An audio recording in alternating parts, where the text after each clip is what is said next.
Welcome to Financial Hub. In this video, I'm going to guide you on how to log into your HashKey account. For that, make sure you get the application. Now there you can see sign in or sign up option, tap on it. Now if you haven't created yourself account, then at the top right you can see sign up option, you have to tap on it and they will be guiding you further to sign up for your account. But as we already have our account, we can fill down our credential and tap on login. We can log in either from our email, from our phone number, or we can also log in using our Google or your Apple account. For this video, I will go for Google account. Now this kind of box will pop up. All you need to do is select in this order.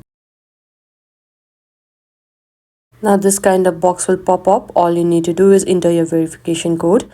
Now for the verification code, you need to tap on this send option and they will be sending you a verification code. Now enter the verification code that is sent in your email. After that, tap on confirm. Now you can see that you are logged into your HashKey account. I hope you found this video helpful. Don't forget to like this video and subscribe our channel Financial Hub. Thank you.